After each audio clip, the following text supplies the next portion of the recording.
Season 3 of WWE Unreal dropped on Netflix this week, and it exposes WWE in a really bad way.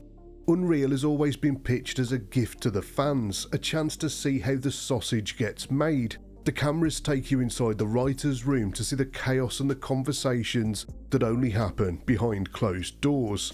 But this season hits a little bit different, because it started to become a real problem for the company. It's damaging its own roster, it's dodging the biggest stories that fans actually want answers to, and it lets Triple H use the whole thing as his own personal PR machine. Whichever way you look at it, WWE Unreal Season 3 is making WWE look bad. Episode 3 takes us inside the writer's room for the discussion around who was going to win the 2026 Royal Rumble. Two of WWE's senior creative writers pitch Bron Breakker as the winner, but Triple H shuts them down on camera.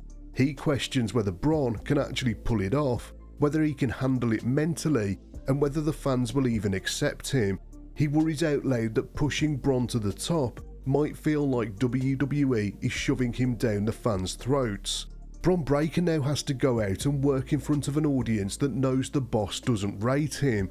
Every time he's in a match, every time he's given a big spot, the fans watching at home have Triple H's own words in the back of their head.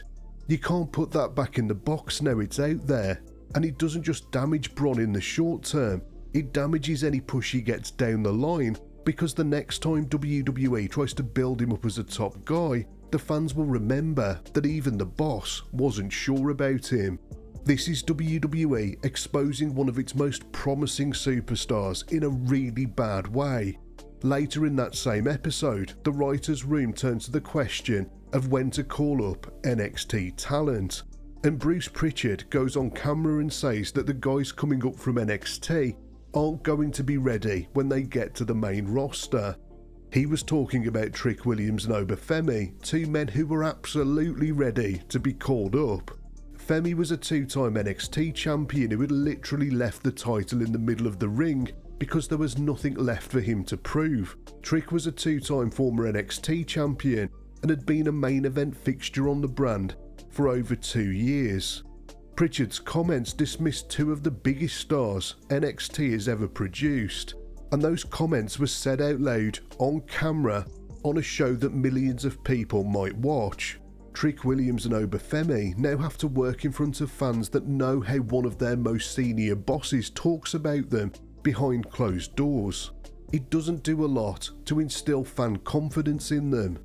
Another thing that made WWE look bad on this show was the conversation that Liv Morgan had with Triple H after her match at WrestleMania. She and Stephanie Vaquer had a women's world title match that lasted just 6 minutes and 50 seconds, and many fans were pissed off about that because it had been built up so fantastically. In the days afterwards, reports came out saying that Liv and Stephanie were both carrying injuries going into the match, and WWE had to cut it short to protect them. Everyone believed that to be the case, but on the final episode of Unreal, they showed this conversation between Liv and Triple H, where she asked him if they managed to cut enough time out of the match. There's no mention of injuries. The match was cut short because Triple H told them to make it short because they didn't have enough time for it. It's an infuriating thing to watch as a fan of these women, and it kind of makes you wish that WWE had kept it to themselves. There's some things that fans don't need to know about. It's the kind of exposure that makes the company look bad, and Triple H is right there in the middle of it. Another big problem with this season of Unreal is how it just glosses over situations that we want to know about. Take the Pat McAfee situation for example. The lead up to the Cody Rhodes vs Randy Orton match at WrestleMania 42, without exaggeration, was one of the most hated angles WWE has produced in years. They tried to insert Pat into the storyline, and the backlash was so bad that Pat himself asked to be taken out of it. They completely had to change the finish to the match, and it was one of the biggest behind the scenes stories of the whole WrestleMania season, and Unreal barely touches it.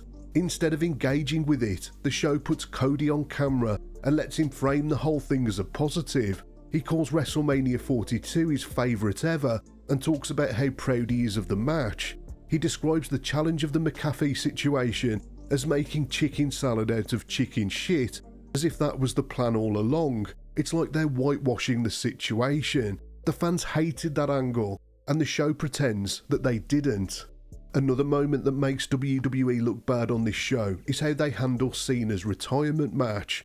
On an episode of Saturday Night's Main Event, Cena had his final match against Gunther, and it ended with Cena tapping out to a sleeper hold. It was the first clean submission loss of his career in his last match ever, and the fans hated it. Triple H got booed at the post-match press conference for it. You'd think a show that promises to give you the truth would sit with that reaction and be honest about why it went so badly, but instead, Unreal does the opposite. It acknowledged the crowd reaction and then framed the whole thing as fans not understanding what they were seeing. Cody Rhodes and other talking heads on the show tell us that the finish was a masterstroke and that beating Cena elevated Gunther into a bigger deal. Except it didn't. Gunther barely made it to the WrestleMania card afterwards. He hasn't been anywhere near the main event picture since. The idea that submitting the biggest star of the last 20 years made Gunther more of a monster doesn't hold up because the booking that followed doesn't back it up. So what you get is Triple H being booed to his face by the fans in the building, and the same show that includes that footage then lecturing the audience for not knowing what's best. But one of my biggest problems with this show after 3 seasons is Triple H himself. Watch the show back and you'll notice how he interacts with every wrestler he comes into contact with in a really sycophantic way. After Liv Morgan wins the Women's World title at WrestleMania, he tells her she's a ring general who can bring out the best in anybody. I'm a fan of Liv's work, but that is no small compliment. Ring general is what you call somebody like Bret Hart, not Liv Morgan. He praises CM Punk's performance at WrestleMania, calling it magical. He's the same generous boss with everyone. There are countless examples of Triple H being a sycophant across 3 seasons of this show, and I don't believe it's real. Or if it is real, then what the hell is wrong with this man? The whole premise of this show is that it's giving viewers unprecedented access, that we're gonna see things that we've never seen before. But when it comes to the biggest stories WWE has produced in the last 12 months, the show just doesn't give you the full picture. Take John Cena's heel turn, the biggest story in wrestling for months on end, mainly because of how shit it was. Episode 1 of Season 3 is literally called The Why, as it's supposed to be the definitive behind-the-scenes look at why Cena decided to become a bad guy. But we don't get the real story. There's no mention of why The Rock disappeared after Elimination Chamber, and there's no engagement with the fallout from the WrestleMania 41 main event. All the things that fans were asking about have been ignored by the show.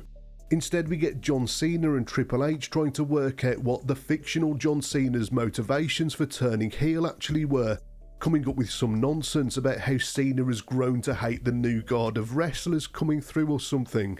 We want to know why all the bad decisions were taken along the way to make it such a disappointing heel turn, but of course they don't address anything interesting. Another example is when Brock Lesnar took his gloves and boots off at WrestleMania after losing to Obafemi. Fans immediately read that moment as him retiring for good, and it was one of the most talked about moments of the night, but they don't talk about it in this documentary. There's barely any mention of Roman Reigns on this show, even though he won the Royal Rumble and headlined Night 2 of WrestleMania. The biggest star on the biggest show of the year, and is practically invisible in the documentary about how the biggest show of the year came together. I mean, normally they can't shut up about Roman Reigns, so where the hell was he? This show is meant to be a gift to the fans, but 3 seasons in, it's doing WWE more harm than good. Whether it's exposing the roster, dodging the stories that actually matter, or letting Triple H sell us a version of himself that doesn't match reality, this season of Unreal is making WWE look bad in every possible way, and maybe it's time to either get real or cancel the show.